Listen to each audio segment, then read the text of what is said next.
안녕하세요. 매일 새로운 정보를 드리는 채널 보상가배상TV입니다. 구독과 좋아요, 알림 설정은 꼭 부탁드립니다. 여러분들도 이 이슈에 대해서는 다들 알고 계실 겁니다. 바로 민식이법이 저번 달 25일부터 시행이 되었습니다. 그래서 저도 집 근처에 어린이 보호구역 등을 엄청 신경 써서 지나가는데요. 그래서 오늘은 이 어린이 보호구역에서 사고가 났을 경우 어떻게 되는지, 그리고 이 사고가 발생했을 때는 어떻게 해야 되는지, 과연 이 사고가 현재 운전자 보험에서 어떤 식으로 커버가 될지 그 부분에 대해서 알아보도록 하겠습니다. 우선 이번에 개정된 이 어린이 보호구역 사고 특가법이 어떻게 개정된지를 보면요, 운전자의 부주의로요 어린이 보호구역에서 13세 미만의 어린이가 사망을 했을 경우에는요 벌금이 없습니다. 무조건 3년 이상의 징역이에요. 결국은 과실이 단 1%, 10%만 있다고 하더라도 사망을 하게 되면은 무조건 징역이라는 거죠. 그리고 만약에 사망을 안 했다라고 하더라도 애가 다치기만 해도요 1년 이상 15년 이하의 징역이고요, 벌금을 내더라도 최하 500만 원부터 3천만 원까지 벌금이 책정이 됩니다. 자, 중요한 게 제가 말한 이 두 가지인데요, 우선 어린이 보호구역에서 13세 미만의 어린이가 사고 났다면은 무조건 최하 벌금이라는 거예요. 그리고 사망하면 무조건 징역이고요. 여기서 부주의라는 거는 과실이 단 1%라도 있으면 부주의가 되는 겁니다. 자, 그러면은 사망했을 경우 징역형을 받는다. 그러면 합의하면 어떻게 되냐? 만약에 어린이 부모하고 합의를 하게 된다면요 초범일 경우에 집행유예가 가능성이 있어요. 아직은 사례가 없기 때문에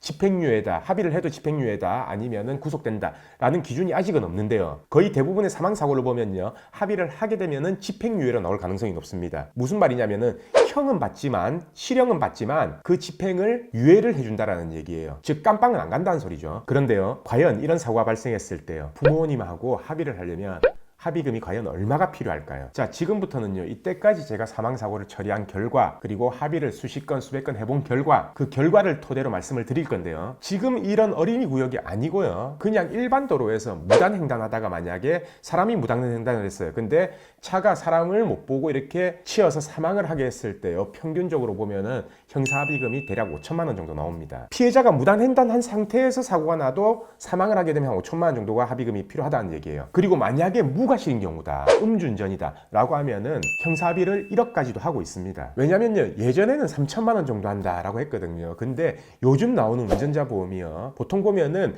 1억까지 담보를 해요. 그래서 이거를 피해자들도 전부 다 알고 있는 추세이기 때문에 5천만 원, 3천만 원 가지고는 합의를 안 하려고 합니다. 어른의 경우도 이런데요, 과연 민식이법 적용된 어린이 부모가 과연 얼마의 합의를 해줄까요? 5천만 원, 3천만 원 가지고 합의가 될까요?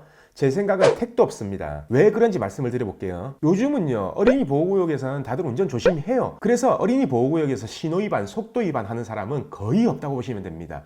그러면은 이런 사고들이 보통은 가려진 차 사이에서 어린이가 갑자기 튀어나와서 발생하는 경우가 많은데요, 이럴 경우 어린이의 과실이 50%에서 한 70%, 80%까지 발생을 해요. 그러면은 어린이의 과실이 70%, 80%이기 때문에 사실상 민사합의금, 보험사한테 받는 합의금이 줄어들게 돼 있거든요. 그러면은 이 피해자 부모님은 어떻게 생각이 되겠습니까?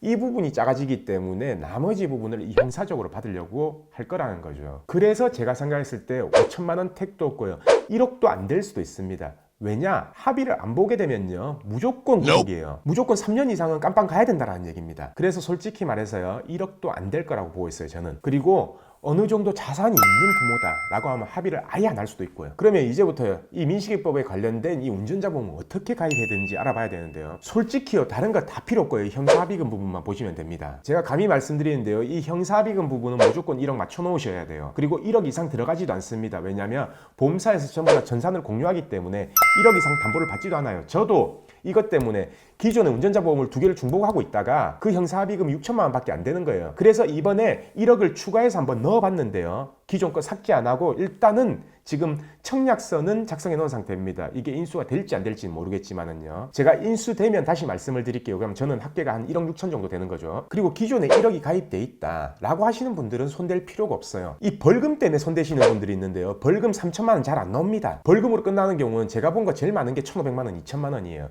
그래서 굳이 벌금을 이거 1,000만 원 더 늘리려고 보험을 다 없애고 다시 가입하는 거, 그건 진짜 미련한 행동이고요. 만약에 1억이 돼 있다, 근데 벌금이 2천만 원 돼 있다, 그냥 그대로 가지고 가시면 됩니다.